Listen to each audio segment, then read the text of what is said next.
बिस्मिल्लाहिर्रहमानिर्रहीम। अस्सलाम वालेकुम नाज़रीन, आप प्रोग्राम देख रहे हैं क्लैश। मैं इमरान खान हूँ। हमारे साथ आज बड़े ख़ास मेहमान मौजूद हैं। वफाकी वज़ीर मनसूबाबंदी असद उमर साहब, इमरान खान साहब के करीबी साथी, और उसके अलावा जो इस वक्त पूरे मुल्क को एक वबा का सामना है, उसकी तीसरी लहर है जो बहुत शदीद है, और इस दफ़ा ज़्यादा लोग मुतासर हो रहे हैं। हलाकतों की तादाद में भी इजाफा हुआ है। 100 लोग रिपोर्ट हुए आखिरी मरतबा कि एक दिन में 100 लोगों की जो है वो जाँ बहक हुए हैं इस मुज़ी वबा की वजह से। NCOC में आपका बड़ा अहम रोल है, और जो फ़ैसला साजी है उससे आप ना सिर्फ वाकिफ़ हैं बल्कि आप उसका हिस्सा है। वैक्सीन के हवाले से, कोरोना वायरस के हवाले से, SOPs के हवाले से, और हालात में अबतरी या बेहतरी के हवाले से हम यहाँ से बातचीत का आगाज़ करेंगे। बहुत शुक्रिया आपका असद उमर साहब ज्वाइन करने के लिए। जी, सबसे पहले तो सर ये बताएं कि सिचुएशन जा कहाँ रही है? जितनी वर्ष अब है, दो पहले जो वेव्स आई उनको तो हमने हैंडल किया किसी ना किसी तरह। अल्लाह ताला ने करम किया, पाकिस्तान निकल गया, और पाकिस्तान एक ऐसा मॉडल था जिसको दुनिया स्टडी करना चाहती थी। लेकिन अब ऐसा लगता है इस तीसरी वेव में कि हम भी उसी तरह होते जा रहे हैं जैसे बाकी दुनिया के साथ हुआ था, उसी सिमत में जा रहे हैं। जी, इसमें कोई शक नहीं है कि सूरत हाल जो है वो बहुत ही तशवीशनाक है और बड़ी तेज़ी से ख़राब हुई है। हमने आज से चंद हफ्ते पहले ये समझाना शुरू किया था लोगों को कि किस तरफ हम जा रहे हैं, लेकिन शायद इसलिए कि इतना अरसा गुजर चुका है, लोग थक भी जाते हैं। दुनिया के अंदर ऐसा ही हमने देखा है, सिर्फ पाकिस्तान के अंदर नहीं है। जो हमारी इंतज़ामी मशीनरी है उसमें भी वो जो मुतहरक जिस तरीके से पहले थी वो भी हमें नहीं नज़र आई, और उसका नतीजा ये निकला है कि उस बद एहतियाती का कि मर्ज़ ने बड़ी तेज़ी से फैलना शुरू किया है। और जो इसको मुनफरिद करती है पिछली दो लहर से वो ये है कि इस दफ़ा जो है ये ज़्यादातर वो वाला वेरिएंट है जो बरतानिया से आया है। और ये जो वबा की शक्ल है जो UK स्ट्रेन है, इसके अंदर एक तो ये खसूसियत है कि ये फैलती ज़्यादा आसानी से लगती है दूसरे को। तो आपने बड़े इस दफ़ा तीसरी लहर में सुना होगा कि जो घर में किसी एक को होती है तो पूरे घर को हो जाती है। Exactly. और दूसरी ये मोहलक भी ज़्यादा है, और ये अमवात जो भी हमें देखने को नज़र आ रही हैं, ये तो हमें नज़र आ रहा था कि आगे इसी तरफ जा रहा है। अब जो है आहिस्ता आहिस्ता हम बंदिशें बढ़ाते चले गए, लेकिन असल मसला ये हो रहा है कि वो बंदिशों की आज से मैं 2-3 दिन पहले तक का कह सकता हूँ कि वो कागज़ पे तो थे लेकिन ज़मीन पर अमल दरामद नहीं हो रहा था। ना लोग समझ रहे थे कि उनको कोई ज़रूरत है। बड़ी बड़ी शादियाँ हो रही हैं, बड़े बड़े महंगे होटल्स के अंदर हो रही हैं, पढ़े लिखे तरीन ताकतवर पाकिस्तानी जो हैं उनके घर के अंदर शादियाँ हो रही हैं, और इसी तरीके से आपको बाकी भी वायलेशन होती हुई नज़र आ रही थी। अब हमने जो बहुत ज़्यादा प्रेशर बिल्ड किया है तो अब अमल दरामद कराने की कोई कोशिश में इजाफा हुआ है। मैं आज भी यकीन रखता हूँ कि अगर हम बर वक्त ये फ़ैसला कर लें इनफरादी तौर पर भी और इज्तिमाई तौर पर भी कि जिस तरीके से पहले हमने एहतियात करके इससे बाहर निकले थे, तो ये इंशाअल्लाह ताला अल्लाह ताला फिर करम करेगा। आगे रमज़ान आ रहा है। मैं बार बार लोगों को ये बोलता हूँ कि हमें इसी का सोचना चाहिए कि रमज़ान इबादत का महीना होता है। हम हर शख्स की ज़ाहिर ख्वाहिश होती है कि वो रमज़ान के अंदर ज़्यादा से ज़्यादा इबादत करे, तो बजाय कि हम इबादत कर रहे हों, कहीं खुदा न खासा ऐसा ना हो कि हम लोगों की तीमारदारी कर रहे हों या अपनी सेहत की जो है उसको बेहतर करने की कोशिश कर रहे हो। तो अभी भी वक्त है, फौरी तौर पे आपके ज़रिए ये मेरा पैगाम है कि जितनी ज़्यादा कोशिश हो सके एहतियात करें। अगर आप इजाज़त दें मैं थोड़ा सा इस पे आगे आपको मज़ीद बताता हूँ ताकि लोगों को थोड़ा सा हौसला भी बढ़े। जी ठीक है, कि ये ऐसा नहीं है कि लामुतनाई सिलसिला है कि ये तो चलते ही जाना है, तो कब तक ऐसे करेंगे। तो वो अंग्रेज़ी में कहते हैं light at the end of the tunnel, वो हमें थोड़ी सी नज़र आनी शुरू हुई। आज सुबह हमने NCOC के अंदर हमारे जो मौसमी माहिरीन हैं उनको बुलाया हुआ था। वो वक्तन फ़वक्तन हमें आते रहे पिछले 1 साल के अंदर।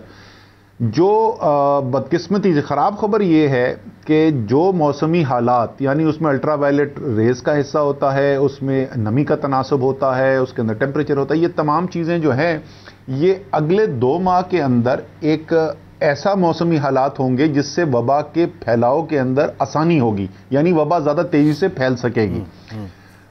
लेकिन जून के आखिर में जुलाई के शुरू के अंदर जो है ये मौसमी हालात तब्दील होकर बेहतरी की तरफ जाएंगे। साथ ही साथ जो हमारी वैक्सीनेशन का, हम इस पर आगे तफसील में बात करेंगे, जो अमल है उसके अंदर बतदरीज तेज़ी आती जा रही है और मज़ीद इसके अंदर अब और तेज़ी आएगी।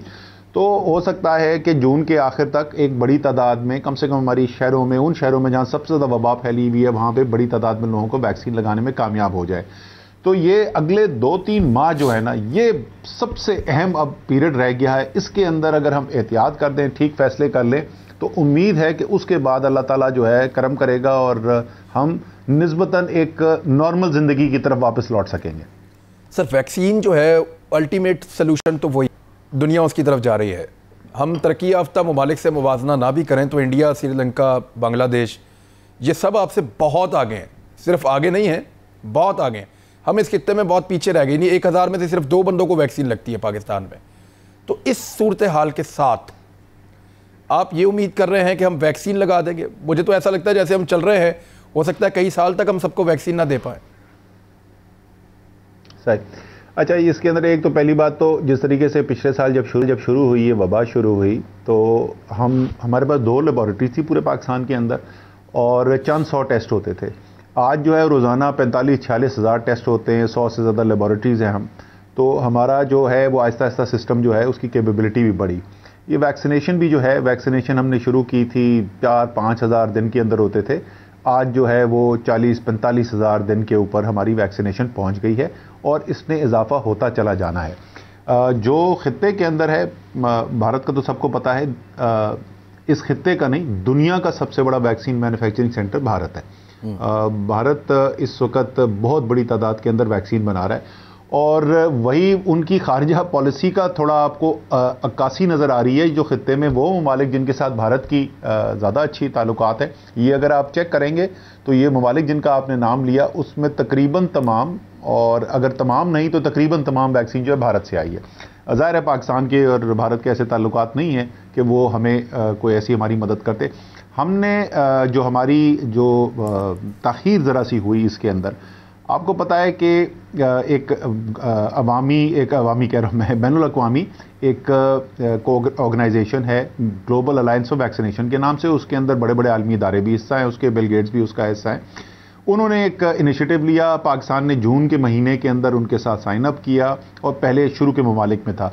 26-27 फरवरी को उन्होंने अपनी मीटिंग के बाद ऐलान किया, पाकिस्तान के मीडिया के अंदर भी वो खबर लगी कि जनाब मार्च के महीने में वो वैक्सीन की सप्लाई का अमल शुरू करने वाले हैं और पाकिस्तान को जून तक 1,70,00,000 वैक्सीन मिल जाएंगी, जिसमें से मार्च के महीने में हमें 40 लाख वैक्सीन। ये तो पब्लिकली उन्होंने कहा। हमें उन्होंने ये बताया कि मार्च के पहले हफ्ते में कुछ उन्होंने ये भी अंदाज़ा दिया कि शायद 2 मार्च को मिल जाएगी। वो नाकाम हुए। वो नाकामी की उनकी वजह यह बनी कि यूरोप और यूके के अंदर जो वैक्सीन मैन्युफैक्चरिंग की एक्सपेक्टेशन थी वो पूरी नहीं हो सकी और वो तमाम परचेजिंग का जोर जो है वो आ गया इंडिया और चाइना के ऊपर। तो एनीवे वो तो अब मार्च के महीने में उसकी वजह से हमारा हुआ, लेकिन अप्रैल में अब हम क्या करने जा रहे हैं, आज शाम को कैंसाइनो की, जिसके ट्रायल्स भी पाकिस्तान में हुए थे, उसकी खेप पहुंच जाएगी। कल साइनोफार्म की, ये वो हैं जो हमने खरीदी है। कितनी कल हमारी साइनोफार्म की जो हमने खरीदी, ये 2 दिन के अंदर 10,60,000 वैक्सीन आ जाएंगी, आज और कल। ठीक है, 10,60,000 ये वैक्सीन हमारे पास आ जाएंगी। मार्च के जो हमने ऑर्डर प्लेस करने की कोशिश कर रहे हैं और इसमें से एक हिस्सा जो है वो तो फाइनलाइज तकरीबन हो चुका है, वो 70 लाख वैक्सीन हम मजीद मंगा रहे हैं। 30 लाख कैंसाइनो का तो मैंने आज ट्वीट भी किया है, वो तकरीबन फाइनल हो गया है। उसके अंदर हम बल्क वैक्सीन मंगा रहे हैं और यहाँ पे फिर उसकी स्टेरिलाइजेशन, फॉर्मुलेशन होने के बाद पैकिंग होगी तो वो हमें अवेलेबल हो जाएगा। और 40 लाख जो है वो मजीद हम साइनोफार्म के साथ उनके साथ बातचीत के अंदर है और काफ़ी सीनियर तरीन गवर्नमेंट के हमारे जो लेवल्स हैं वहाँ से चाइना के साथ रब्ता भी हुआ हुआ है और वो कोशिश करें। तो ये जो वैक्सीन की सप्लाई जो है, जो इस माह के अंदर तकरीबन 20 लाख थी, वो अगले माह जो है उससे कई गुना ज़्यादा बढ़ जाएगी और इसी तरीके से हम इसको इंशाल्लाह ताला आगे बढ़ाते चले जाएंगे। अच्छा, मैं अब 2 सवालात आपके साथ एक सामने रखूंगा आपके सामने, क्योंकि भारत का कि जिनके साथ उनके ताल्लुकात अच्छे हैं वहाँ ज़रा वैक्सीन आसानी से जा रही है और जिनके साथ ताल्लुकात अच्छे नहीं हैं वहाँ वैक्सीन उतनी आसानी से नहीं जा रही। आर्मी चीफ और वज़ीर आज़म के बयानात आए लगातार और हमें ऐसा लगा कि हम भारत की तरफ बढ़ते जा रहे हैं। भारत ने हमारी शराइत पूरी नहीं की, इसके बावजूद हमने भारत की तरफ दोस्ती का हाथ बढ़ा दिया। जब तक इमरान खान साहब बड़े स्टिफ थे इस मामले में, जब तक 370 बहाल नहीं होगी भारत के साथ बात करने का सवाल ही पैदा नहीं होता। लेकिन आर्मी चीफ ने कहा कि माजी को भूलते आगे बढ़ते हैं। प्राइम मिनिस्टर ऑफ पाकिस्तान ने भी कहा कि भारत अब स्टेप ले, हम भी तैयार हैं। तो ये जो इस तरह के स्टेटमेंट्स हैं, इसका मतलब ये समझा जाए कि आपको वैक्सीन चाहिए और आप ये चाहते हैं कि भारत के साथ ताल्लुकात इस लेवल पे तो कम से कम जाएं कि लोगों के लिए वैक्सीन मिल जाए। ये पहला सवाल है। अच्छा, नहीं, हाँ नहीं इमरान, इसका वैक्सीन के साथ बिल्कुल कोई भी ताल्लुक नहीं था और ये भी मैं वाज़ेह कर दूं कि जो बाहमी तौर पर उन्होंने वैक्सीन सप्लाई की है खित्ते के अंदर, वो एक अलग चीज़ है, लेकिन गावी को जो उन्होंने देनी थी वो इंडिया से पूरे एशिया के जितने भी ममालिक में जानी थी, किसी के लिए भी एक्सपोर्ट अलाउ नहीं हुए। तो वो पाकिस्तान को उन्होंने को खास टारगेट नहीं किया, वो क्योंकि उनकी वैक्सीन जो है वो ज़्यादा यूरोप और यूके की तरफ गई है, इस वजह से उन्होंने एक्सपोर्ट अलाउ नहीं की है। और लेकिन नहीं, ये जो आपने जिन बयानात की आप बात करें हमारी लीडरशिप के, उसका वैक्सीन से खरीदने से कोई था। ये बताएं कि इंडिया से वैक्सीन आने के इम्कानात क्या है? देखिए, मेरे ख्याल में आ तो जाएगी, लेकिन वो लेट आएगी। जो उन्होंने पहले जो टाइमलाइन दी थी वो टाइमलाइन ऑब्वियसली फॉलो नहीं हो रही है। मार्च का महीना तो ज़ाहिर ख़त्म ही हो गया, मार्च में एक भी वैक्सीन नहीं आई है। मुझे ये लगता है कि गावी से जो आनी थी, जो उन्होंने ख़रीदनी है इंडिया से, सीरम इंस्टीट्यूट ऑफ इंडिया है, वहाँ पर वो बननी है और वहाँ से फिर आनी है। मेरे ख्याल में अभी जैसे हालात हमें नज़र आ रहे हैं कि अप्रैल के महीने में भी वो नहीं आएगी, तो जल्द अज जल्द अगर वहाँ से आएगी तो ये मई के महीने में शायद आए, वरना जून के ज़्यादा चांसेस हैं। हमने आज से कुछ 3 हफ्ते पहले यही फैसला कर लिया था कि अब हम अपने फैसला साजी के अंदर ये अजम्पशन कर रहे हैं कि गावी से अगले 3 महीने कुछ भी नहीं आ रहा, और अगली 3 महीने की हमारी जितनी भी ज़रूरत है तो वो हमने सारी बराह रास्त ख़रीदनी है। और वो ज़्यादातर इस वक्त जो है हमारे पास जो सोर्सेज अवेलेबल हैं, तकरीबन तमाम जो हमारा इन्हिसार है वो चाइना से ख़रीद रहे हैं हम। अच्छा असद उमर साहब, इसमें एक चीज़ जो है बड़ी तनकीद हुई आपकी गवर्नमेंट पे कि वैक्सीन यहाँ बेचने का बंदोबस्त किया जा रहा है। यानी बहुत सारे लोग हैं वो चाहते हैं उनको वैक्सीन लगे। अब गवर्नमेंट की पॉलिसी के तहत तो स्लो आएगी, स्लो लगेगी। पाकिस्तान दुनिया की वैसी प्रायोरिटी भी नहीं है और ना हम वैक्सीन खुद बना रहे हैं, तो वो तो स्लो आएगी और स्लो लगेगी, पहले करते कराते बहुत टाइम हो जाएगा। लेकिन जो पैसे वाले लोग हैं जो खुद लगवा सकते हैं, उसके लिए आपने कहा कि वैक्सीन प्राइवेट कंपनी मंगवा लें और जो लगवा सकता है उनसे लगवा ले, लेकिन उसकी कीमत का तयन हुकूमत ने करना होता है। ड्रैप एक इदारा है वो इसका तयन करता है। सर, इसमें आपको ज्यादती नहीं लगती? जो वैक्सीन को 20,000 वैक्सीन है तो चले आप इतना मुनाफा दे दें, लेकिन जो वैक्सीन करोड़ों लोगों को लगनी है उसमें 40% मुनाफा, 15% रिटेलर, यानी ये 55% तक का मुनाफा बन जाता है। ये ज्यादती नहीं है वो कंपनियां जो कर रही हैं, और वो इसके ऊपर भी नहीं मान रही? अच्छा, पहली बात तो ये हमने क्यों फैसला किया, ये सिर्फ पाकिस्तान की नहीं है कि पाकिस्तान के अंदर जो है वो वैक्सीन जो है वो टाइम लगेगा उसका वैक्सीनेशन होने के लिए। दुनिया का सबसे ताकतवर मुल्क, सबसे ज़्यादा अमीर मुल्क जो है अमेरिका, वहाँ पे भी महीनों से वैक्सीनेशन का अमल जारी है और तकरीबन 1/3 आबादी अभी तक सिर्फ वैक्सीनेट हुई है। भारत, जिसको हमने कहा कि दुनिया का सबसे बड़ा वैक्सीनेशन सेंटर है, वहाँ 2 दिन पहले तक मैंने डेटा चेक किया था 3% आबादी को वैक्सीनेशन हुई है। तो ये जाहिर है ये एक ऐसा अमल है जो कई महीनों तक चलेगा और हो सकता है साल से भी ज़्यादा चले। इसलिए हमने ये फैसला किया कि जो मुखय्यर हजरात हैं, और कुछ बड़ी कंपनीज थी ऐसी जिन्होंने हमें अप्रोच किया, वो कहते हैं जी हम अपने जो मुलाजमीन हैं उनको हम ये टीका लगाना चाहते हैं, तो क्या इंपोर्ट अलाउड होगी? तो उसके लिए हमने ये फैसला किया कि प्राइवेट सेक्टर को अलाउ करना चाहिए। हुकूमत कमिटेड है, कोई भी पाकिस्तानी जो वैक्सीनेशन करवाना चाहता है उसको मुफ्त में वैक्सीनेशन की जाएगी। वो जाहिर है जिस तरीके से हम चल रहे हैं उम्र की बुनियाद के ऊपर, उसी रफ्तार से चलेंगे। जब बीमारी आएगी तो आपको मिल जाएगी। लेकिन अगर आप नहीं इंतज़ार करना चाहते, आप मुखय्यर है, आपके पास पैसा है, तो हम उसके रास्ते की दीवार नहीं बनना चाहते थे। जो ये 40 और 15% है, ये उनके साथ फेयर बात तो ये होगी कि उनका मुनाफा नहीं है। इसके अंदर लैंड करने के बाद उनकी डिस्ट्रीब्यूशन कॉस्ट और ये वो सब चीज़ें भी शामिल हैं। वो 15% जो है वो खालिस मुनाफा उसके अंदर है। और ये नया कानून नहीं है, ये इसके लिए नहीं बनाया, ये कोरोना की वैक्सीन के लिए नहीं बना, ये ड्राफ्ट के कानून के अंदर पहले से मौजूद था। पहले से उन दवाइयों के लिए जो जिनकी बैनुल अक़वामी मंडी के अंदर कोई प्राइवेट मार्केट इस्टेब्लिश नहीं है, जो इस वक्त सूरत हाल है कोरोना की। अच्छा, इसके अंदर तनकीद भी जो कर रहे हैं वो बड़ी मज़ेदार है। एक ही तनकीद के अंदर एक तरफ ये कहते हैं कि ये तो प्राइवेट सेक्टर के अंदर होनी नहीं चाहिए, दुनिया में किसी ने प्राइवेट सेक्टर को नहीं अलाउ किया, पाकिस्तान वाहिद दुनिया का मुल्क क्यों बन रहा है कि बेची जाएगी प्राइवेट सेक्टर के अंदर। और वही कहते हैं कि ये जो है $20 की बिक्री है भारत में। भी अगर दुनिया में किसी ने अलाउ ही नहीं किया तो वो $20 की बिक कैसे रही है? नहीं, मेरा सवाल कुछ और है। मेरा सवाल ये है कि ये देखें, ये इमरजेंसी सिचुएशन है, आपने NCOC बनाया, उसके अंदर आप बैठते हैं, बैठ के आप मीटिंग करते हैं, रोजाना आप वहां पे आते हैं। इट मीन्स कि ये इमरजेंसी है, ये नॉर्मल हालात नहीं है कि नॉर्मल मुनाफा मिले, ये खास हालात हैं। और नॉर्मल मुनाफा तब मिलता है जब आप दवाई रिस्क के ऊपर मंगाते हैं। रिस्क ये होता है कि आपने दवाई मंगा ली, आपको नहीं पता कि वो बिकनी है या नहीं बिकनी, इस रिस्क के ऊपर वो मुनाफा मिलता है। लेकिन ये जो वैक्सीन है ये तो बिकनी है, पाकिस्तान सारे ने लगानी है, तो इस पे आप मुनाफा भी कम कर सकते हैं और गवर्नमेंट इसके ऊपर एक एक्शन भी ले सकती थी अपने तौर पे। देखिए, एक्शन तो गवर्नमेंट ये ले रही है ना कि गवर्नमेंट खुद लाखों नहीं करोड़ों वैक्सीन मंगवा कर लोगों को लगा रही है। तो मुनाफा कोई भी हमें जो पब्लिक पॉलिसी के पॉइंट ऑफ व्यू से जो होता है, मुझे फिक्र ये है कि वो शख्स जिसकी इस्तात नहीं है उसको उसके साथ ज्यादती ना हो, इसलिए प्राइस रेगुलेशन की जाती है। यहां पर तो एक ऑल्टरनेट आपके पास मौजूद है, आप मुफ्त में लगवा सकते हैं। अब अगर कोई और शख्स लगवाना चाहता है तो इसलिए उसको कीमत दे के उसको लगवाने लगा है। अब जायज़ क्या है उसकी कीमत? मैंने जैसे कहा कि ये कानून के अंदर पहले से मुतय्यन था और रिस्क अभी भी है। ये मैं आपको बता दूं, मेरे ख्याल में ये जो आप करोड़ों की बात करें, करोड़ों क्या लाखों ने भी शायद नहीं लगानी प्राइवेट सेक्टर से। ये चंद हजारों शायद हों ऐसे जो अपने जेब से पैसा खर्च करके लगाएंगे, बाकी सब कहेंगे कि जी मैं इंतजार कर लेता हूं, 2 हफ्ते और इंतजार कर लेता हूं। 10 महीने इंतजार किए, 2 हफ्ते या 2 महीने भी मैं और इंतजार कर लूंगा। तो रिस्क तो इसको भी है। लेकिन अगर वो कानून बदलना है, उसकी हम कानून बदलने के करेंगे तो आप फिर जायज आपका ये सवाल होगा कि असद उमर साहब, आप इतवार को भी बैठे हुए एनसीओसी के सेशन चेयर कर रहे होते हैं, इतनी बड़ी इमरजेंसी है, अब आप ये किस आपने ट्रक की बत्ती के पीछे लगा दिया कि कानून बदलने आप जा रहे हैं? वो उसके अंदर अपना टाइम लगेगा। एक से ज्यादा इसके ऊपर राय हो सकती है, मैं ये नहीं कहूंगा यही तरीका सही है। और जब भी हुआ भी ये है, अगर आप इमरान देखें तो तनकीद दोनों तरफ से आई है। एक तनकीद ये आई है कि इतनी महंगी क्यों है, दूसरी तनकीद ये आई है यार मैं पैसा देने को तैयार हूं, तुम मुझे क्यों नहीं खरीदने देते। दोनों तरफ से ये तनकीद। बहुत सारे लोग ये कह रहे हैं कि हम पैसा दे सकते हैं लेकिन वैक्सीन तो आने दें मार्केट में। अच्छा, मैंने लास्ट टाइम आपसे पूछा था मोहम्मद ज़ुबैर साहब की फैमिली के हवाले से कि उन्होंने वैक्सीन लगाई, तो आपने कहा कि आप उसके लिए रिस्पॉन्सिबल नहीं है, लेकिन सिंध गवर्नमेंट को आपने कहा है। अब सर चीमा साहब की फैमिली ने सारी ने वैक्सीन लगवा दी है, वहाँ इफ़त उमर ने भी लगवाई है। ये सर क्या चल रहा है? और पाकिस्तान के गरीबों को और बूढ़े लोगों को वो चिढ़ा रहे हैं कि तुमसे पहले हमने वैक्सीन लगा ली तो रोक सको तो रोक लो। यही चल रहा है वहाँ पे, तो ऐसे लग रहा है। सही। अच्छा, ये जो है इन्होंने तो वीडियो बना दी, लेकिन ये वाहिद केस नहीं है, और भी हो रहा है। तकरीबन रोज़ाना की बुनियाद पे मैं एनसीओसी के ऊपर ये इशू उठाता हूँ, क्योंकि बदकिस्मती से इमरान, इस मुल्क की का जो ताकतवर तबका है ना, उनके दिमाग में कानून जो है ना वो उनके ऊपर नहीं अप्लाई करता।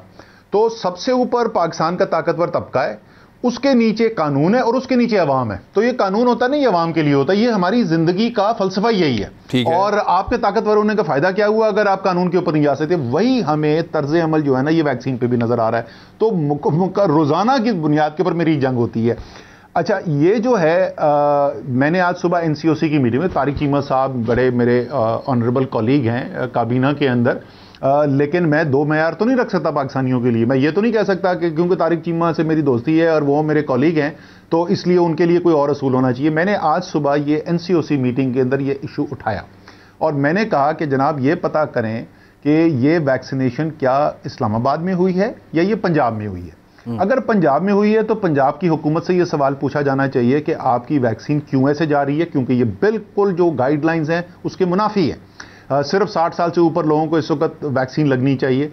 और अगर ये इस्लामाबाद में हुआ है तो फैसल सुल्तान साहब और आमिर ख्वाजा साहब जो सेक्रेटरी हेल्थ हैं वो दोनों मौजूद थे। मैंने कहा फिर आपको ये इन्वेस्टिगेशन करनी चाहिए और जिसकी भी वायलेशन है उसको फिर आपको लेकिन असद उमर साहब, आपका निज़ाम इतना कमजोर है और ताकतवर के आगे इतना झुका हुआ है कि जितने ताकतवर और बड़े लोग हैं, यानी मैं साफ आपको कहूं तो आपकी पार्टियों के जितने रहनुमा हैं वो सारे वैक्सीन लगवा चुके हैं अपनी पूरी पूरी फैमिली को। इन सबके घरों के अंदर बाकायदा गाड़ियों के अंदर वैक्सीन गई है और जाके बाकायदा टीमें गई हैं, जाके उनको लगाकर आई हैं और लगाकर उनको, यानी ये क्या चल रहा है सर? अच्छा, मैं आपको जरा मैं आपसे थोड़ा सा इत्तेफाक नहीं करता। उमूमी तौर पे आप बात ठीक कर रहे हैं। मैं तो बोला ना, मैं तो कह रहा हूं ये पाकिस्तान का निजाम है। यहाँ पे ये कोई पार्टी की भी नहीं बात कर रहा था, मैं पाकिस्तान की बात कर रहा था। और अल्हम्दुलिल्लाह सिर्फ सियासतदान नहीं है, हर शोबे जिंदगी से सहाफत में भी आपको एक बड़ी सर, मैं असद भाई एक सेकंड आपको बड़े मजे की बात बताता हूँ। मुझे एक मेरे हेल्थ के अंदर बड़े अच्छे दोस्त हैं, उन्होंने मुझे कहा कि ऑफ द रिकॉर्ड इमरान साहब एक बात आपसे। मैंने कहा जी बताएं। उन्होंने कहा तुसी ना अपनी फैमिली को लैके आ जाओ किसी टाइम ते असीं तुहानूं वैक्सीन लगा देने। तो मैंने कहा जी मेरे अम्मी अब्बू हैं 60+, हम तो अभी नहीं हुए। उन्होंने कहा नहीं वो 60 वाली नहीं मैं बात कर रहा, आप आ जाएं बस हम कर लेते हैं मैनेज। तो मैंने उनसे हाथ जोड़ के जान छुड़वाई। अभी मेरे अम्मी अब्बू का नंबर नहीं आया, वो 60 साल प्लस है, लेकिन जिस दिन उनको कॉल आएगी वो जाके लगवा लेंगे। लेकिन मैं जो आपसे अर्ज कर रहा हूँ सर, ये क्या चल रहा है? नहीं, अच्छा आप सुन लेना मेरी बात, ठीक है ना। लेकिन आपने कहा ना सब ऐसे सर सदर पाकिस्तान के लिए कोई एग्जाम्शन नहीं हुई, उन्होंने इंतजार किया, जिस दिन उनकी बारी आई उन्होंने वही अपना भेजा मैसेज, जिस दिन उनकी बारी आई अल्हम्दुलिल्लाह 70 साल से ऊपर उनकी उम्र है, उस दिन उन्होंने जाके टीका लगाया। वजीर आज़म पाकिस्तान के लिए कोई एग्जाम्शन नहीं हुई, जिस दिन उनकी एज ग्रुप के लोगों को टीके लगने शुरू हुए उसके बाद उनको टीका लगा। एक और साहब है, शायद आपकी उनसे मुलाकात हुई हो, वो हैं चेयरमैन एनसीओसी के, और वो काबीना की जो कमेटी है जिसने कोविड की वैक्सीन खरीदनी है वो उसके भी चेयरमैन है। उन्होंने अभी तक ना उनको टीका लगाना, उनकी बीवी को ना उनके बच्चों को। असद उमर नाम है, शायद आप पता है। तो भाई ठीक है, तो मैं ये कह रहा हूं कि ये बहुत बड़ी बीमारी है, और वो बीमारी जो है बिल्कुल आप दुरुस्त कह रहे हैं। क्या कह सकते हैं, इंसान जो है अपने इदारों को, मैं जैसे मैंने कहा, मैं तारिक चीमा शायद नाराज हो मेरी इस बात से कि टीवी पे तुम ये क्यों बात कर रहे हो, मेरा कॉलीग है, लेकिन आज मैंने खुद ये इशू नाराज नहीं करना, ठीक करना है। जो चीज सामने आ गई उसको ठीक करना है। क्या एक्शन होगा फिर लेते हैं, या बस ये ऐसे ये एक्शन ही था जो टीवी पे हो गया? बाय द वे नहीं, जैसे मैं आपको बताऊं, मैंने आपको बताऊं अभी तक हमें जो विंडोज मिलती है ना, अभी पहले जो शुरू में हुए ना, पता क्या चला हमें? ये पता चला कि ये हेल्थ केयर वर्कर की जो कैटेगरी है उसको इस्तेमाल कर रहे हैं। वहां पे कागज पे 27 साल का बंदा होता है, वो कहते हैं जी ये डॉक्टर है। अब वो उसकी डिग्री तो नहीं निम्स के सिस्टम के अंदर एंटर होती ना, तो आप किधर से पता करते रहेंगे ये डॉक्टर था कि नहीं। सो वो क्योंकि 6 हफ्ते से ज्यादा हो गया था तो मैंने वो रजिस्ट्रेशन रुकवा दी। उसके ऊपर कुछ नाराज भी हो, मैंने कहा डॉक्टर यार 6 हफ्ते आपके पास मौजूद थे, अगर आपने नहीं लगाई ना इसका मतलब आपके लिए कोई बहुत अहम चीज नहीं थी, अब इंतजार करें जब आप एज की बारी आएगी। तो जहां जहां हमें नजर आता रहता है वहां पर हम कोशिश कर रहे हैं कि उसको रोका जाए। मैं बार बार इसको रेज करता हूं, इसको वैक्सीन अब्यूज मैं कहता हूं कि अगर देखें लोग इंतजार कर लेते हैं। उमूमी तौर पे पाकिस्तान के लोग जो है ना, बहुत पाकिस्तान की बुराइयां करते हैं पाकिस्तान के अवाम की, पाकिस्तान के लोग जो है ना वो इंसाफ से सोचने वाले लोग। सर ये तो आप उसकी बात कर रहे हैं, मैं जानना चाहता हूं कर लेंगे ऐसे लोग जब पकड़े जाएंगे क्या होगा? जब प्राइम मिनिस्टर इंतजार करता है, प्रेसिडेंट इंतजार करता है, असद उमर वेट करता है, तो फिर पकड़े ये जो नहीं कर रहे वेट, उनकी सजा क्या है? तो आज एनसीओसी में तो ऑन एयर बता रहा हूं, मैं बता रहा हूं ये किससे कहा गया। अगर ये इस्लामाबाद के अंदर है तो फैसल सुल्तान और आमिर ख्वाजा साहब की जिम्मेदारी है कि उन्होंने पता भी करना है कि किसने ये कानून की खिलाफ वर्जी की और एक्शन भी लेना है। और अगर ये पंजाब के अंदर हुआ है तो ये पंजाब हुकूमत की जिम्मेदारी है। चल ठीक है, एक ब्रेक ले लेते हैं, ब्रेक के बाद वापस आते हैं। असद उमर साहब से कुछ पॉलिटिकल मामला है। हाँ, इमरान खान साहब बहुत बड़ी बड़ी तब्दीलियां कर रहे हैं, उस पर भी बात करते हैं ब्रेक के बाद। वेलकम बैक नाजरीन, आप वफाकी वज़ीर असद उमर साहब की बात सुन रहे हैं और वैक्सीन के मामले के ऊपर उन्होंने कुछ चीज़ें जो हैं वो क्लियर की हैं। असद उमर साहब, अगर मैं आपसे सिर्फ एक सादा सवाल इसमें और कर दूं कि पूरे पाकिस्तान को हम वैक्सीन कितने अरसे में लगा चुके होंगे? सर देखें, चले पहले मैं आपको नंबर बता देता हूँ। इस वक्त पाकिस्तान में 18 साल से ज़्यादा उम्र की, और डॉक्टर साहिबान का जो बैनुल अक़वामी इस वक्त स्टैंडर्ड है वो ये है कि 18 साल या उससे ज़्यादा उम्र के जो लोग हैं उनको वैक्सीनेशन करनी है। वो तकरीबन निस्फ आबादी है पाकिस्तान की, समझ लें आपको 11 करोड़ के करीब पहुँच गए। अब उस 11 करोड़ में से हम 70% को वैक्सीनेट करने में कामयाब हो गए, जो बहुत बड़ी चैलेंजिंग चीज़ है ये। और चैलेंजिंग इसलिए नहीं कि वो वैक्सीन इतनी नहीं मिल सकती, वो इसलिए कि इतने लोगों को हम राज़ी कर लें कि वैक्सीन लगवा लें। तो ये आपको तकरीबन 7.5 करोड़ से ज़रा ज़्यादा की जो है नंबर बनेगा। हमारे ख्याल के अंदर ये आपको काम मुकम्मल करने के लिए कम से कम 10 से 12 महीने चाहिए इस पूरे काम को मुकम्मल करने के लिए। लेकिन जो आबादी, अगर आप देखें ना कि जो मोर्टेलिटी कर्व जिसको बोलते हैं, यानी वो लोग, कोरोना अगर मुझे लग गया और कोरोना में लगने के बाद मुझे कोई अलामात ही नहीं आई और मैं ठीक हो गया तो ठीक है, बीमारियां ऐसी और आती, जुकाम होता है वो भी ठीक हो गया। असल चीज़ जो खतरा है कि मेरी सेहत खराब हो, मैं अस्पताल में चला जाऊं, या खुदा न खास्ता इंतकाल हो जाए, वो जो है 50 साल की एज से ऊपर जो है ना, वो खतरा वहां पर होता है। सो हमारी कोशिश ये है कि ये 50 साल से ज़्यादा एज के जो लोग हैं, और ख़ास तौर पे शहरी इलाके, क्योंकि ज़्यादा ये वबा जो है ये शहर की वबा है, जितनी गुंजान आबादी है उतना ज़्यादा ये वबा फैलती है, उनके अंदर कम से कम इसी जो हमारा सहमाई आ रही है अप्रैल से जून वाली, इसके अंदर इनको मुकम्मल कर दिया जाए। कम से कम इस एज ग्रुप का हर वो शख्स जो ये लगवाने को तैयार है, लगवाना चाहता है, उसको वैक्सीन लग चुकी है। मोर्टेलिटी पे और अस्पतालों के अंदर रश को आप कंट्रोल करने का पहली आपकी प्रायोरिटी है। अच्छा, इस पे आए सर कि ये जो प्राइम मिनिस्टर ऑफ पाकिस्तान ने एक तब्दीली की है, एक तब्दीली हुई थी जब आपकी जगह हफीज़ शेख साहब आए थे वज़ीर ख़जाना, और अब हफीज़ शेख साहब को भी वजारत ख़जाना से हटा दिया गया है। एक वजह तो ये है कि वो इलेक्शन नहीं जीत पाए, लेकिन मुझे नहीं लगता कि इमरान खान साहब के लिए कोई बहुत बड़ी वजह है। अगर वो किसी के साथ कंटिन्यू करना चाहें तो वो कर सकते हैं, जितना मैं उनको जानता हूँ। दूसरी वजह शिबली फराज साहब बता रहे हैं कि वो महंगाई पे कंट्रोल नहीं कर पा रहे थे, और कुछ सोर्सेज से इतलात ये आ रही हैं कि हफीज़ शेख साहब की कुछ पॉलिसीज़ पे जो IMF के बहुत मुताबिकत रखती थी, इमरान खान साहब ज़्यादा खुश भी नहीं थे। असद उमर साहब का एनालिसिस और इन्फॉर्मेशन क्या है इसके बारे में?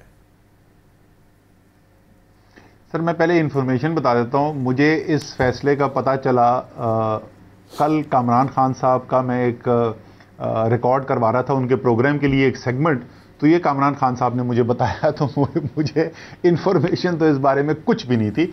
मेरी कल सुबह जो है वो हफीज़ शेख साहब की मुझे फ़ोन कॉल आई थी, कोई 2 इश्यूज़ उन्होंने मुझसे डिस्कस करने थे, उसके ऊपर बातचीत हुई। उन्होंने मुझे बताया था कि मुझे लग रहा है अलामात लग रही हैं, तो मैंने कोरोना का टेस्ट कराया है, तो शाम तक को रिज़ल्ट आएगा, वो उसके बाद से पॉजिटिव उनका रिज़ल्ट आ गया है।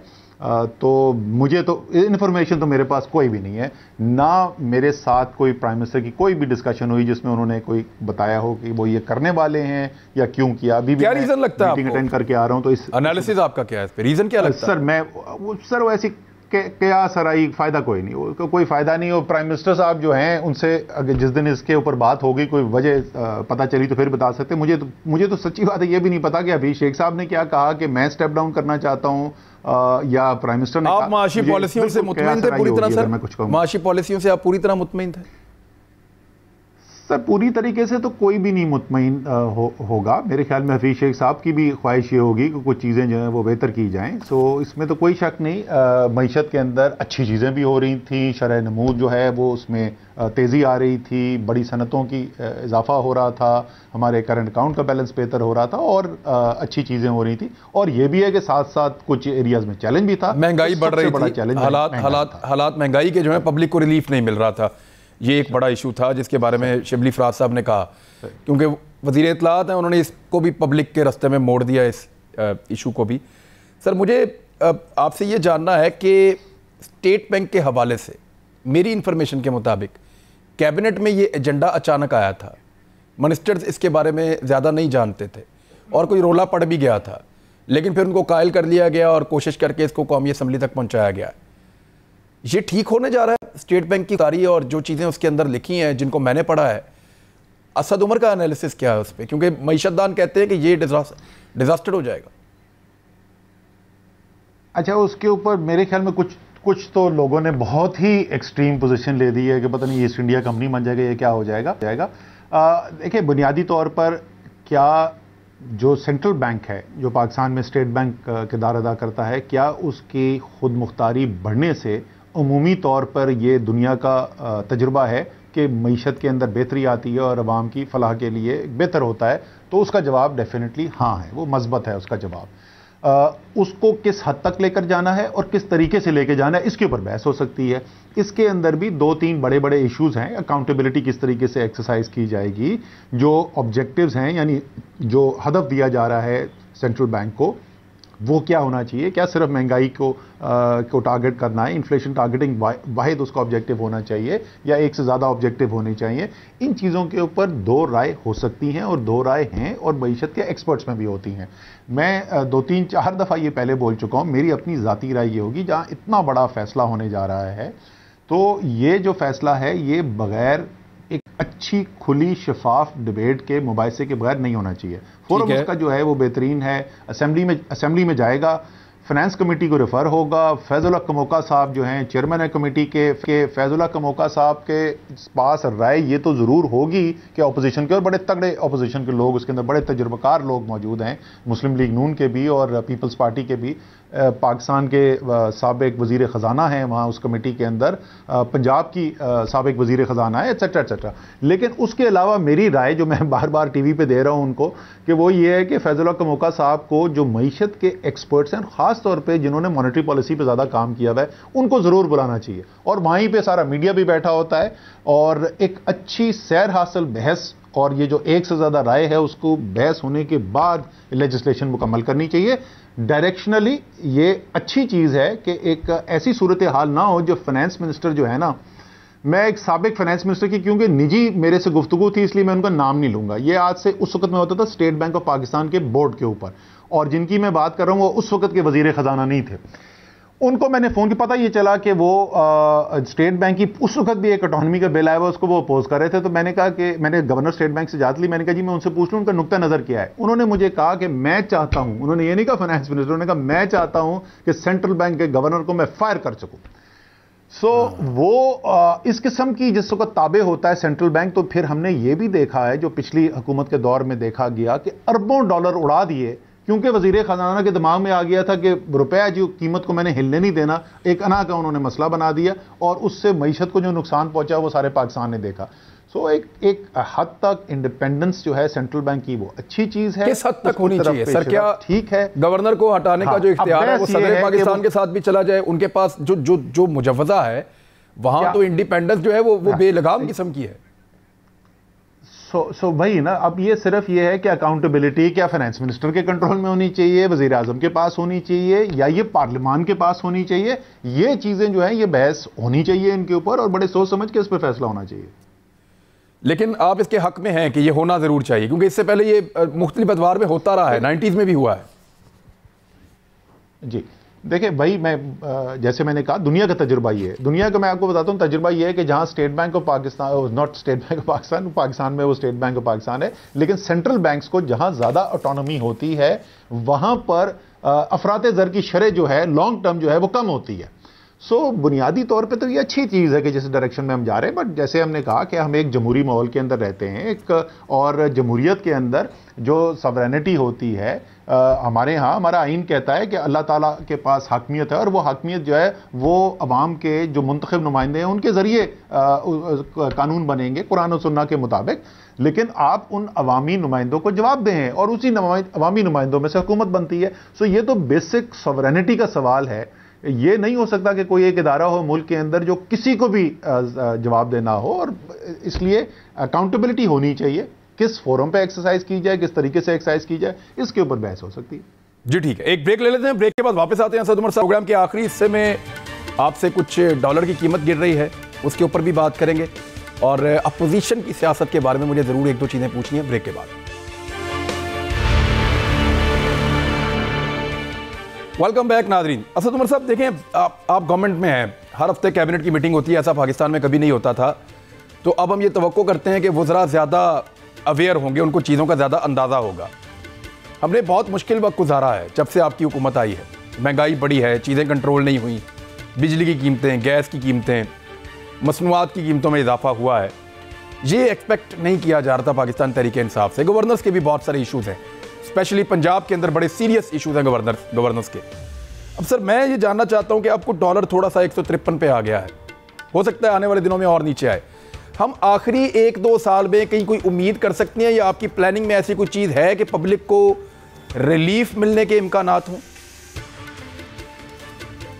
बिल्कुल सही जी। आप इससे पहले कह रहे थे कि जब ब्रेक के बाद वापस आएंगे तो डॉलर के ऊपर भी बात करेंगे और पीडीएम के ऊपर भी बात करेंगे। एग्जैक्टली। पीडीएम की सियासत के ऊपर। तो मुझे लगता है कि ये आपने सेगमेंट खुसूसी तौर पे उन चीज़ों के लिए रखा है जो जिनके हालात ख़राब हैं। तो जिस तरीके से डॉलर गिरता चला जा रहा है, 168 से 153 पे आ गया, पीडीएम के भी कुछ ऐसी हालात हैं। सर जो आपका सवाल है, इस वक्त 2 मुख्तलिफ चीज़ें हो रही हैं जिसकी वजह से महंगाई के ऊपर असर पड़ रहा है, अच्छा और बुरा दोनों। डॉलर की कदर की गिर रही है रुपए के मुकाबले में, और रुपया ज़रा स्ट्रांग हो रहा है, तो उसकी वजह से हम जो चीज़ें बाहर से मंगवाते हैं उनकी कीमतों में कमी आती है, और ये अगले चंद माह के अंदर हमें इसका फ़ायदा ज़रूर मिलेगा। दूसरी तरफ जो आलमी दुनिया के अंदर अजनास की कीमतें हैं उनके अंदर बहुत इजाफा देखने को आया है पिछले 6-8 माह के अंदर। उसके अंदर तेल की कीमत भी है, और जो खाने पीने की चीज़ें जो हैं, जो ज़राअत की अजनास हैं उसके अंदर भी, कमोडिटीज़। अब वो जो है वो क्योंकि आलमी एक ट्रेंड है, उसके ऊपर ज़ाहिर है पाकिस्तान का कोई कंट्रोल नहीं होता, तो वो तो कहना ज़रा सा मुश्किल है कि अगले 2 साल के अंदर क्या होगा। वरना उसके अलावा जो एडजस्टमेंट्स आपने करनी थी उसके अंदर बहुत बड़ी एडजस्टमेंट्स की हैं। मैं उसकी बहुत ज़्यादा तफसील में नहीं जाना चाहता दोबारा कि किस किस्म के खसारे थे और क्या IMF के सामने हम क्यों उस वक्त गए थे, तो वो आपने कर लिए हैं। तो क्या हमें उम्मीद रखनी चाहिए कि आगे हम बेहतरी की तरफ जाएंगे और हमारी शरह नमू जो है मईशत की उसमें भी बेहतरी आगे आएगी, और जो हमारी अफराते ज़र है उसके अंदर भी हमें आगे जाके कमी देखने में आएगी? तो उसका जवाब बिल्कुल मज़बूत है, उसका हाँ में जवाब है। ऐसा होना चाहिए, जो महरकात जिनको हम देखते हैं और जिनका तजिया करते हैं उसके मुताबिक ऐसा ही होना चाहिए। So you have a plan, आप कुछ ऐसा, यानी लोग खातिर जमा रखें, आखिरी 1-2 साल में रिलीफ मिलेगा, ये खातिर जमा रखें लोग। सर जी ऐसा ही है कि जो इस वक्त तक सिवाय एक चीज़ के मैंने आपको बता दिया है, और वो आलमी मंडी के अंदर क्या हो रहा है कीमतों के अंदर, क्योंकि उसका बराह रास्त पाकिस्तान के ऊपर असर पड़ता है। ये ज़्यादातर चीज़ें जो है पाकिस्तान जो है वो दरामद करता है। दालें आप बाहर से ख़रीदते हैं, खाना पकाने का तेल आपका बाहर से आता है, ज़ाहिर है पेट्रोल डीजल आपका बाहर से आता है। तो इसलिए आलमी मंडी में जब कीमतें बढ़ती हैं तो उसका बराह रास्त हमारे अफरात-ए-ज़र के ऊपर आता है। इसके ऊपर कोई पॉलिसी भी आप कोई अच्छी ज़राई पॉलिसी नहीं दे सके, ये तस्लीम करना पड़ेगा। जो सारी चीज़ें पाकिस्तान बाहर से मंगवाता है, ये पाकिस्तान 2 से 3 साल की अच्छी पॉलिसीज़ के बाद और हिकमत अमली के बाद पाकिस्तान में प्रोड्यूस करना शुरू कर सकता है। और बहुत तेज़ी से बढ़ते हुए पाकिस्तान 4 से 5 साल में, मुझे बहुत सारे लोगों ने कहा है कि 4 से 5 साल में, 6 साल में पाकिस्तान खुद कफील हो सकता है इन चीज़ों के अंदर। बहुत सारी चीज़ें हम बिला वजह बाहर से मंगवाते हैं, लेकिन आप ऑलिव ऑयल की तरफ जा रहे हैं, दूसरी चीज़ों की तरफ जा रहे हैं, कुछ जगहों में बेहतरी भी है। मेरा सवाल सर आपसे ये है कि पीडीएम की तहरीक जितनी चलनी थी चल गई, या आपको लगता है कि दोबारा चलेगी? देखिए, पीडीएम की सियासत की उनकी बुनियादी ज़रूरत है कि उन्होंने किसी न किसी तरीके से कोशिश करके हुकूमत को डिस्टेबलाइज करना है। बेहतरीन उनके लिए जो इसका नतीजा है वो तो ये है कि हुकूमत ही गिर जाए और उनकी या नया इलेक्शन हो जाए या कोई असम्बली के अंदर बहुत बड़ी तब्दीलियां आ जाएं और हुकूमत उनकी बन जाए। लेकिन अगर वो नहीं कर सकते तो कम से कम उनकी ये कोशिश ज़रूर है कि इतना प्रेशर क्रिएट किया जाए, इतना दबाव डाला जाए इमरान खान के ऊपर कि वो जो पूरा एक एहतसाब का अमल चल रहा है, जो बड़ी हम उससे खुश नहीं हैं, इमरान खान साहब बहुत फ्रस्ट्रेटेड हैं उससे, लेकिन वो एक एहतसाब का अमल जो चल रहा है, उनके तलवार लटकी हुई है, चोरी का अरबों डॉलर है उनका, वो ख़तरे के अंदर है। कम से कम उस प्रेशर को, उस दबाव को रोका जा सके। ये तो इसलिए क्या कि कल ऐसा होगा कि पीडीएम की जो पार्टीज़ हैं वो सब शीरो शकर हो जाएंगी तहरीक इंसाफ के साथ। वो तो सिर्फ एक ही तरीके से हो सकता है, इमरान खान कहें यार चलो ठीक है तुमने चोरी की थी, चलो यार कोई बात नहीं, माफ़ करते, वो और वो होने नहीं वाला, वो सबको पता है। तो ये शक्ल ज़रूर बदलता रहेगा, लेकिन किसी न किसी सूरत के अंदर ये चैलेंज बार बार ये ज़रूर वापस आएगा। अच्छा, पीडीएम कोई नज़रियाती पार्टी तो थी नहीं, मुफाद के खातिर साथ हुए थे, जहाँ पे मुफाद मिलेगा उधर ये दोबारा साथ हो जाएंगे, और जहाँ मुफाद जो है वो नहीं मिलेगा तो ये दूसरे से अलग भी हो जाएंगे। तो अभी जो हमारे सामने पिछले 6 माह में हुआ है उसके अंदर कोई ताज्जुब की बात नहीं है। हाँ, ये ज़रूर है कि वो पीपल्स पार्टी वाले कहते हैं कि हम तो करना चाहते थे लेकिन मुस्लिम लीग नून ने दगा दे दिया, नून वाले कहते हैं पीपल्स पार्टी ने दगा दे दिया। अब पता नहीं कि नून ने दगा दिया, ये पीपल्स पार्टी ने दिया, ये दोनों ने एक दूसरों को दे दिया। लेकिन क्योंकि जब उनकी ज़ात का जो इंटरेस्ट है वो आएगा तो कोई ताज्जुब नहीं है कि 2 महीने बाद या 4 महीने बाद आप देखेंगे ये दोबारा साथ भी बैठे हुए। जी ठीक है, आप ये कह रहे हैं कि वो दोबारा इकट्ठे हो सकते हैं। वक्त खत्म हो गया मेरे पास प्रोग्राम का। असद उमर साहब, बहुत शुक्रिया आपका ज्वाइन करने के लिए। दोबारा इंशाल्लाह बात होगी। नाज़रीन, अपना ख्याल रखिएगा। कल तक के लिए अल्लाह हाफ़िज़।